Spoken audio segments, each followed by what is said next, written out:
Pistons fans, let's talk. This with the fifth pick, I did my spiel of why they didn't get the pick, the first overall pick that is, or even the top three picks. But with the fifth pick though, I'm looking at Hendricks. Hendricks is my guy. I have Hendricks, Whitmore, and then Walker in that order. Why I choose Hendricks first, he's going to give me my defense. Between Derwin, Derwin is the anchor who's going to fuse it down to two players. What's his name? I'm drawing a blank. Jesus.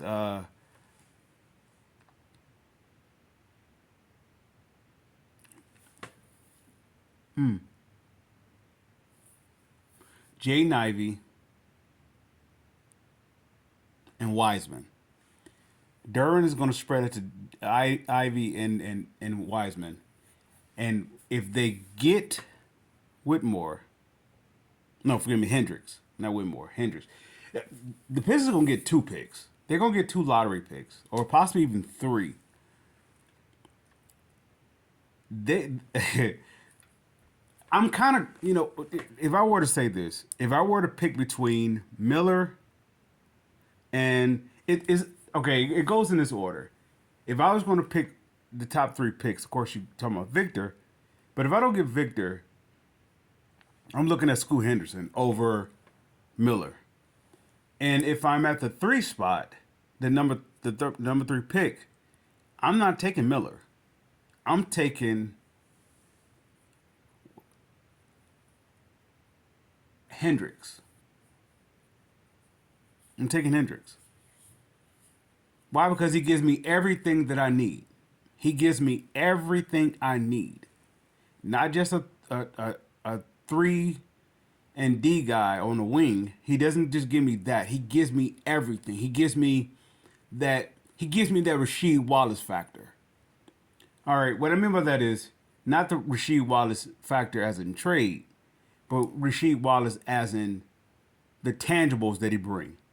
He Rasheed Wallace checks every box that the Pistons needed at that time. Every box that they was void of or incomplete of, Rasheed Wallace filled in all that. The emotional, to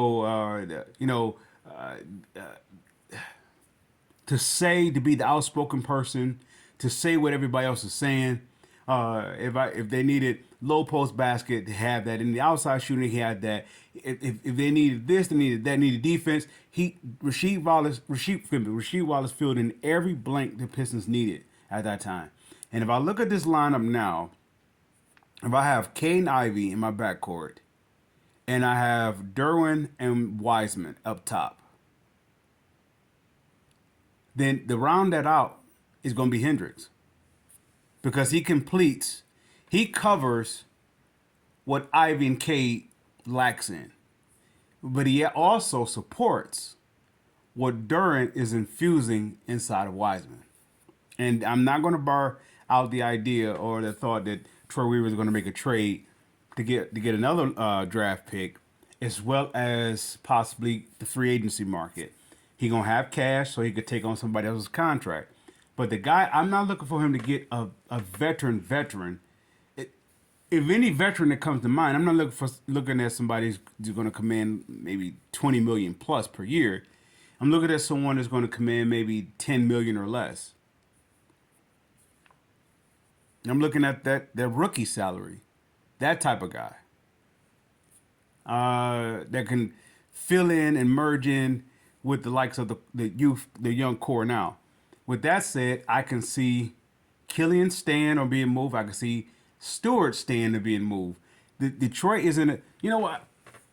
As I guess I can calm down from it. I meant what I said about how, how it's rigged and everything, the lottery. But that was just speaking the truth. That's off the court truth. But keeping it on the court, Detroit is actually in a better position. I want to say if they were to end up with the second pick overall, because if you get the second pick, you're either trading down or you're trading the pick, and you if not, you're forced to take Scoot Henderson, which I'm not against.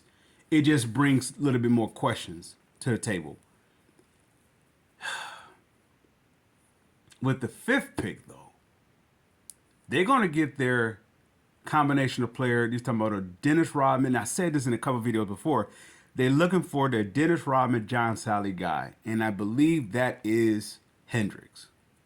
If I'm not mistaken, that's their missing piece. He is their missing fit to their young core. With that said, Pistons fans, salute.